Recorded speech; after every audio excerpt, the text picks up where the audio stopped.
हिंदी की कक्षा में आप सबका फिर से स्वागत है। मैं हूं आपकी हिंदी की अध्यापिका। तो बच्चों, आपने क्या क्या सीख लिया है? आपने बहुत सारी मात्राएं सीख ली है।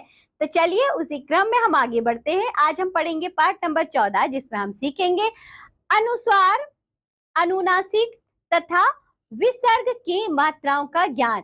बच्चों, जिस तरह से आ, ई, उ, ए, ऐ, ओ, औ की मात्राएं होती हैं, उसी तरह बच्चों अनुस्वार यानी कि ऊपर एक बिंदी होती है, अनुनासिक ऊपर एक चंद्र बिंदी होती है तथा विसर्ग यानी कि अक्षर के पीछे बच्चों दो बिंदी ऊपर नीचे लगाई जाती है, उसे विसर्ग की मात्रा कहते हैं। आइए इन मात्राओं को हम जानते हैं, किस तरह इनका प्रयोग करते हैं और इनका उच्चारण करते हैं और इन्हें लिखते हैं। बच्चों देखो, क में अंक की बिंदी लगाई यानी कि अंक के स्थान पर हमने ऊपर एक बिंदी लगा दी कंग, ग में अंक की बिंदी गंग, म में अंक की बिंदी मंग, ज में अंक की बिंदी जंग। आगे देखिए, देखिए, समझिए और पढ़िए। बच्चों यहाँ देखो, श में ऊपर बिंदी लगाई अनुस्वार की ख, तो क्या हो गया? शंख। प, त में के ऊपर बच्चों अनुस्वार की मात्रा लगाई, फिर ग तो हो गया पतंग।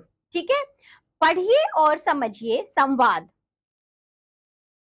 चंदन हमारा झंडा तिरंगा है, इसमें 3 रंग होते हैं, नारंगी, सफेद और हरा।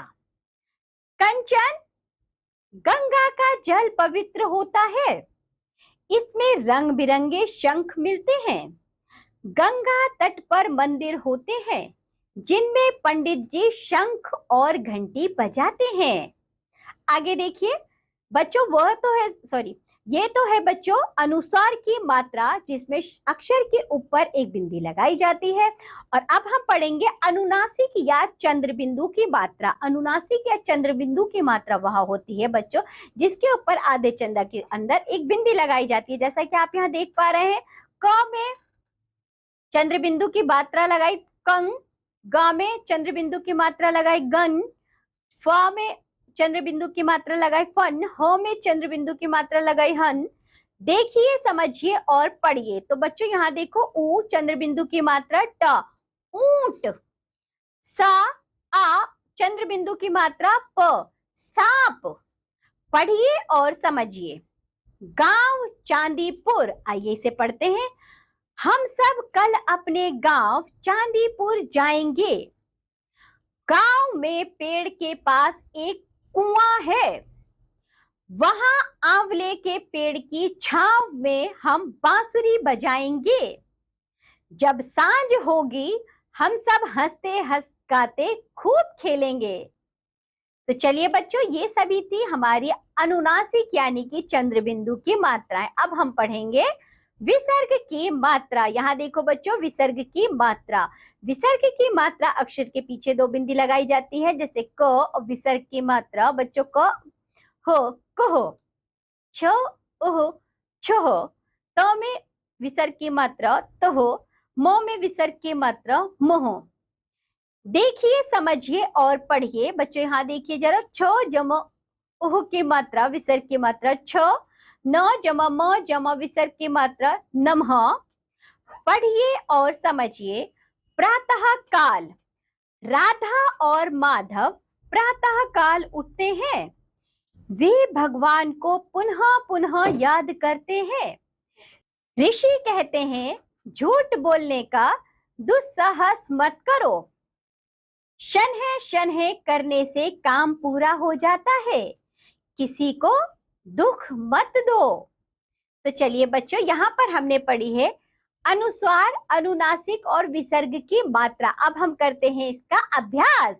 पाठ ज्ञान, टेक्सचुअल लिटरेसी, उच्चारण अभ्यास यानी प्रोनाउंसिएशन प्रैक्टिस। सभी बच्चे मेरे साथ साथ पढ़ेंगे।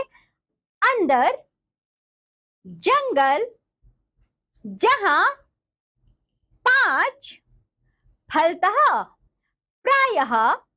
आइए लिखित यानी रिटन एक्सप्रेशन। आइए देखिए इसे किस तरह करना है। वर्ण व मात्रा मिलाकर शब्द बनाइए। बच्चों, प अनुसार की मात्रा ई ड़ तो क्या बन गया? पंडित। द जमा अ ऊपर चंद्र बिंदु की मात्रा तो दांत।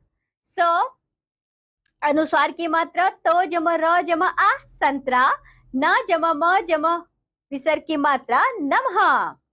आगे बढ़ते हैं। चित्रों को देखकर उनके नाम लिखिए। बच्चों यहाँ पर आपको नाम लिखने हैं। जरा देखिए इसे किस तरह करेंगे। ये क्या है बच्चों? झंडा। झा लिखेंगे, ऊपर अनुस्वार की मात्रा लगाएंगे और ड में आ की मात्रा लगाएंगे, झंडा। ये क्या है बच्चों? सांप। सा लिखेंगे, अ लिखेंगे, आ के ऊपर आप चंद्र बिंदु की मात्रा लगाएंगे और पा लिखेंगे, तो ये हो जाएगा सांप। इसी तरह बच्चों यह छ लिखेंगे, आप विसर्ग की मात्रा लगाएंगे तो ये हो जाएगा छ। ये है बच्चों ऊंट।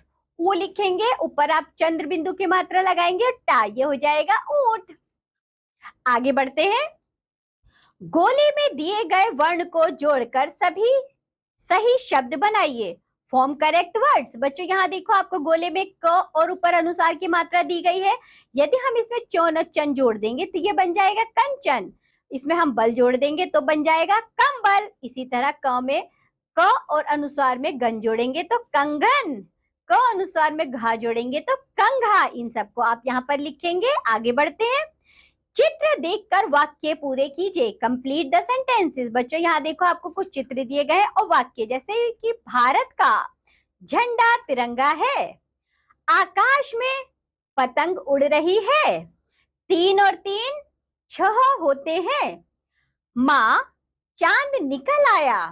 आप इन सबको खुद से लिखेंगे।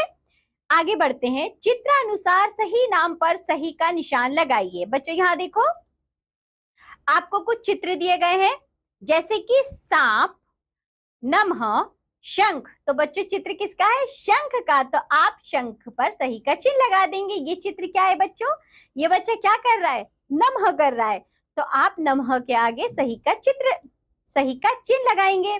ये क्या है बच्चों? कुआं।